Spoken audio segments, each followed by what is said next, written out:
in real time. So you need to do 4 transformations to transform the coordinate from ITRF system I to CTRF or geodetic CTRF or geocentric CTRF.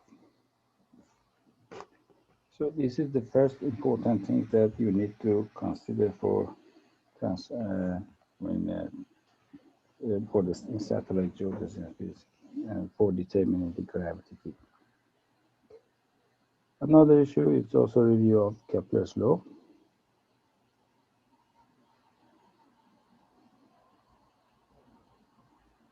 So the first law is that, of course, Kepler defined it for the Earth and the Sun. We can define it for the Earth and satellite. The satellite. The first is that the orbit is an ellipse. Is an ellipse. So that the Earth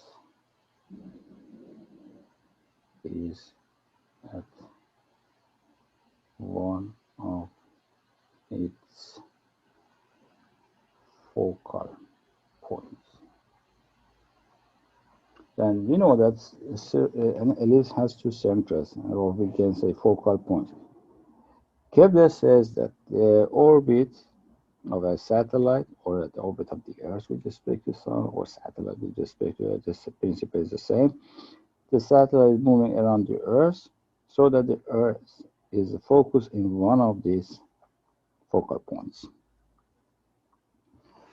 The second law of this says that the area which is swept in time delta t will be equal to the area which is swept over delta t at another place. It is called as area speed, areal speed, or area velocity is constant. This means that when this satellite is getting closer to the Earth here, it should go faster to swap more, to see more area than the other side. This means that here is faster, fast, and here is slower. So to keep this area constant. This is the second law of the Kepler law, and the third one is that the ratio of the period of the revolution or the rotation over the semi-major axis, the cube of the semi-major axis of the area is constant. So the time that the satellite start from here and go and come back to the same point, and the ratio of the semi-major axis of the ellipse. So if ellipse has 2 axes, one of them is A and one is B. A is 1. So this ratio is constant. These are the 3 well-known laws of Kepler for any celestial object rotating around the Sun or the Earth. And the important issue that you should note that the Earth and Sun here in this law are considered as point masses. It means that they are only one point in the space, which is as heavy as a satellite, and the Earth is a point which is as heavy as the Earth. But in reality, it is not the case. So Kepler said that these movements can be the satellite can be determined by this law. Of course, it comes from Newton's law. This acceleration, and if you integrate this differential equation with respect to time to y, you will get an ellipse, a complete ellipse. called Kepler equation.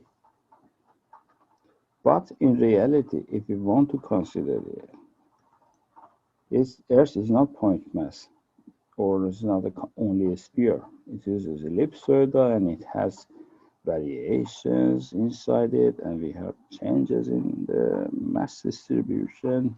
There are many things inside the Earth. Then this simple equation is not working actually for the real Earth. Therefore, we have to do it in another way. So, simple things we can. I can write that, okay, this is the satellite acceleration only in the presence of a gravity field. Acceleration of satellite is acceleration actually is the derivative of the potential, or the gradient of the potential. Yes, but in which frame? If I take this gradient, look at this equation of the formula for the gradient. It's the derivative with respect to r, derivative with respect to theta, or co-latitude, and derivative with respect to lambda, or longitude.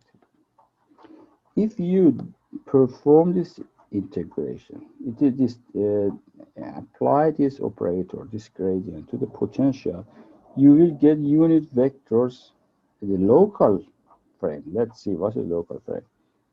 If this is the Earth, and this is the meridian, and you are the point that you are taking the gradient is here.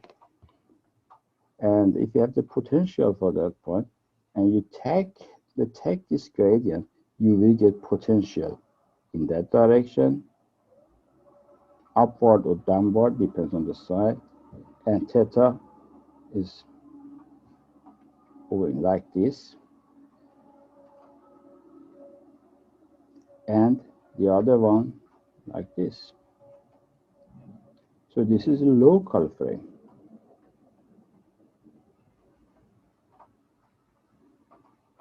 Upward or downward, it depends on how do we define it, with theta or lambda. You know that theta comes from here, and phi and latitude comes from here. It depends on that. If you consider phi, it can be upward. So the local frame, not inside the inertial frame, not inside the terrestrial frame. So we have here another transformation, that these gradients should be transformed to the ITRF system, or terrestrial reference frame. And how can we do that?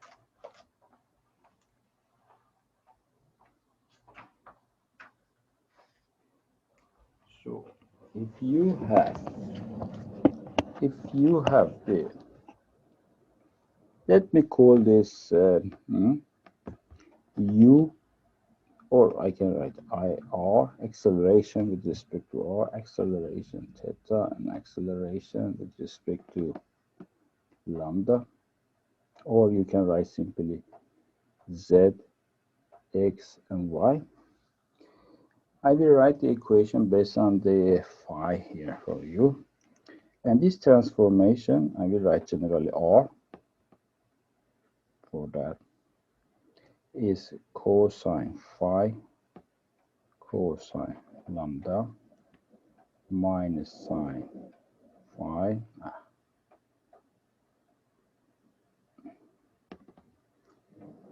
cosine lambda minus sine lambda cosine phi sine lambda minus sine phi sine lambda, and cosine lambda sine phi, cosine phi, and 0.